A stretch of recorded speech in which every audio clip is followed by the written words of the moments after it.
વખત જેમ હમણાં ભાઈ શ્રી વાત કરી કે ગંગા સ્નાન, પણ યમુના પાન જે છે ને, ગંગામાં સ્નાન કરાય, ગંગાનું પાન પણ કરાય, યમુનામાં સ્નાન પણ કરાય, યમુનામાં પાન પણ કરાય. પણ યમુનામાં સ્નાન કરે ને તો પાવન તો બોડી થાય છે, પણ યમુના પાન કરવાથી યમનો તેડું જાય. તો આપ સર્વ પરિવાર જો છો એમાં ધામેલિયા પરિવાર ને બાબરિયા પરિવાર, પણ બાબરિયા અમારા લગભગ ધીરુભાઈ બાબરિયા છે અમેરિકાની અંદર, બહુ સારી એની સેવા અમારે ન્યુયોર્કની અંદર છે. તો જેમ હમણાં વાત કરી લગભગ તમારું મેચિંગ અમારે થતું આવે છે કે ગંગાજી નાતા હોય તો એ પછી મોઢું કઈ બાજુ રખાય તેને જેવું છે.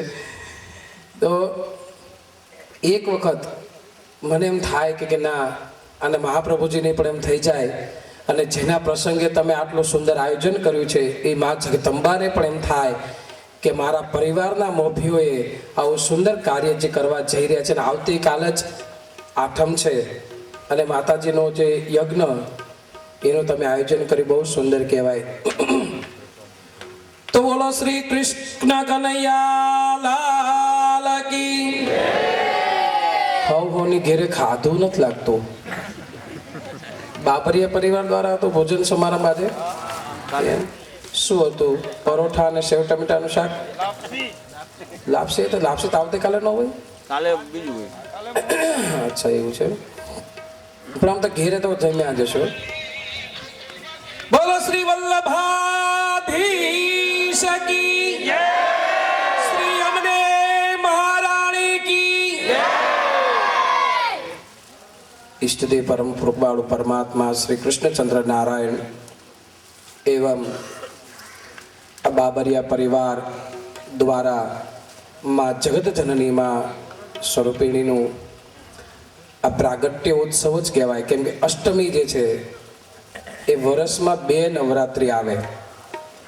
વાલા ભક્તો, અમે તો દેશ વિદેશોમાં જેમ ભાઈ શ્રી જાદવ બાપા એટલે એ તો બહુ અલૌકિક વસ્તુ, એમાં તો શિવજીની મોજડી, એમાં તો ભાઈ દેશ વિદેશોમાં એને ગાંડું કર્યું છે.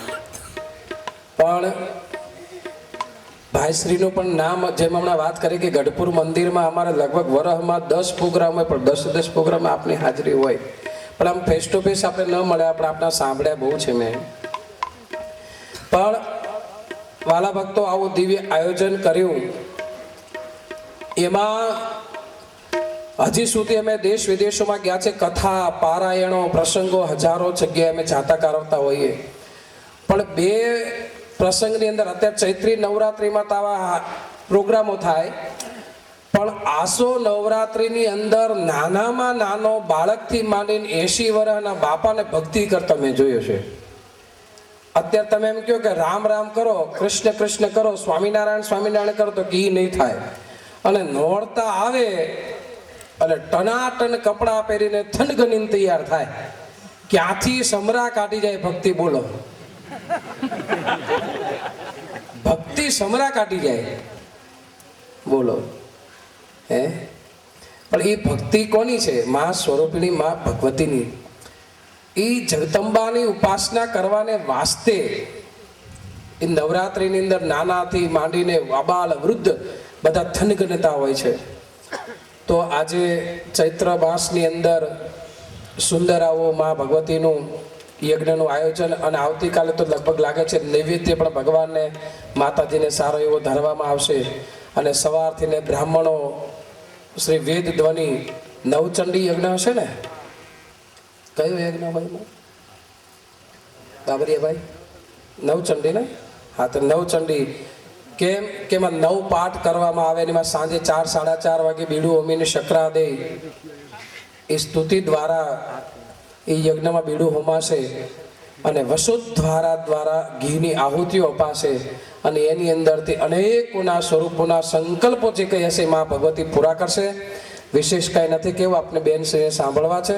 પણ વાલા ભક્તો, આની અંદર જે કોઈ તમારા માતાજીના મઠની અંદર કે મંદિર જે કોઈ સ્થાન હોય, અને આવું દર વર્ષે તમે આયોજન કરતા જ હો છો, અને આ દિવ્ય પ્રસંગની અંદર તમે આવું કાર્ય આરંભ્યું, પરમ કૃપાળુ પરમાત્મા ભગવાન શ્રી સ્વામિનારાયણને હું પ્રાર્થના કરીશ કે આ જે યજમાન શ્રી જે છે બાબરિયા પરિવાર, એમની સદલક્ષ્મી એ આવા શુભ કાર્યની અંદર એને સુવ્યય કર્યો છે. અને આવા અનેક કાર્ય એ કરતા રહે અને દિન પ્રતિદિન એમાં પ્રગતિ કરતા રહે. એમાં તનથી, મનથી અને ધનથી ને આ મા ભગવતીના સ્વરૂપની અંદર જે કોઈ એને ચેતન કરેલી શક્તિ જે છે, કેમ કે આમાં તો ઉત્સાહ ને ઉમંગ હોય ને તો થાય, કે બાપા પૂછડું ઉમેરીને ઊભો કરીને એમાં કઈ થાય નહીં. પણ આ તો ભગવતીની ઉપાસના છે, કુળદેવીની ઉપાસના છે. અને શાસ્ત્રોની અંદર એટલા માટે કહેવાય કે વિષ્ણુ શિવ ગણપતિ પાર્વતી ચ દિવાકર એતા પૂજ્યા તયા માન્યા દેવતા પંચમામકે. એક ખાલી સ્વામિનારાયણ સંપ્રદાયની અંદરની વાત નથી. તમે કાલી કંબલી વાળાનું નામ તો સાંભળ્યું હશે. એ ઉદાસીન સંપ્રદાયનો અધિષ્ઠ જેને કહેવામાં આવે શ્રીચંદ ભગવાન.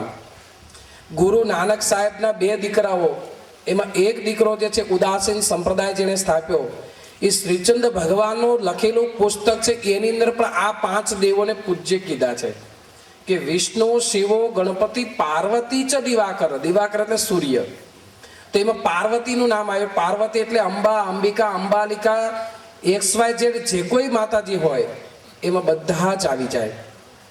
પછી આ બધા આપણા કણબી પટેલો જે છે ઝાઝા ભાગના આપણા ખોડિયાર માતાજીને માનતા હોઈએ છીએ. તો એ પણ એક આપણા કુળદેવી જ છે. પણ જેવી જેની આસ્થા એ પ્રમાણે તમને એનો લાભ મળે. ખેતરમાં વાવીએ તો બિયારણ તો બધા સેમ લાવ્યા હોય, પણ નક્કી ન હોય. જો હરખું ખાતર બાતર ન નાખાણો તો કોકનો મોલ હારો હોય ને આપણો હુકાતો હોય. એટલે ભક્તિ સ્વરૂપા એવી છે. એટલે શાસ્ત્રમાં એને કહેવામાં આવે છે કે શ્રવણમ કીર્તનમ વિષ્ણુ સ્મરણમ પાદ સેવનમ અર્ચનમ વંદનમ દાસમ સાખીમ આત્મ નિવેદનમ. તો આપ અત્યારે જે કરી રહ્યા છો શ્રવણ ભક્તિ છે. શાસ્ત્રની અંદર શ્રવણ ભક્તિથી પરમાત્મા બહુ રાજી થયા છે. આ શ્રવણ ભક્તિ છે. અને એનું નામ છે બીજી વ્યાખ્યા કીર્તન ભક્તિ. જે પણ કીર્તન ભક્તિ, ગરબા આદિ જે કંઈ હોય તે એની અંદર કાર્યથી પરમાત્મા રાજી થાય છે. અને આવા ઘોર કળીકાળની અંદર શાંતિથી ને ઘરે બેઠા પુસ્તક વાંચે કોઈ કલ્યાણ થાય નહીં. આમાંથી ને કંઈક સારો શબ્દ જો સંભળાઈ જાય ને તો અંતે યામતિમ શાગતિ, અંતે યામતિમ શાગતિ. આ બાબરિયા પરિવાર દ્વારા જે કંઈ આયોજન થયું છે એમાં કોઈ પ્રસાદ લીધો હશે ને તો પણ એને એમ થશે કે હું મોટી પરબડી ગયો હતો ને આ સરસ લાડવા ખાધા હતા, કે મોહનથાળ ખાધો હતો, કે શાક ખાધું હતું. પણ એ પ્રસંગ કયો હતો તો કે માતાજીનો યજ્ઞ હતો. તો એ દ્વારા પણ જો એનો અંતકાળ આવ્યો હશે ને તો એનો ઉદ્ધાર થઈ જશે. એટલે વાલા ભક્તો, બહુ દિવ્ય સુંદર આયોજન બાબરિયા પરિવાર દ્વારા કર્યું છે. તો આ આશીર્વાદ આપવાનો મને કીધું છે કે પરમ કૃપાળુ પરમાત્મા ભગવાન સ્વામિનારાયણ, અનંત કોટી બ્રહ્માંડ આદિશ્વરના શ્રી કૃષ્ણચંદ્ર પરમાત્મા મહાપ્રભુ શ્રી વલ્લભાચાર્યજી મહારાજ શ્રી એવં મહારાણી શ્રી શ્યામ સુંદર એમને મહારાણીજી આપ કૃપાળુ સર્વ ભક્તોની ઉપર અખંડ અમી દ્રષ્ટિ રાખે અને અમી દ્રષ્ટિની દ્વારા આરોગ્ય, ઐશ્વર્ય, ધન, સમૃદ્ધિ, વૃદ્ધિ પામે એ પરમ કૃપાળુ પરમાત્મા ભગવાન શ્રી હરિના ચરણોમાં આશીર્વાદ પ્રાર્થના. જય શ્રી કૃષ્ણ, જય સ્વામિનારાયણ.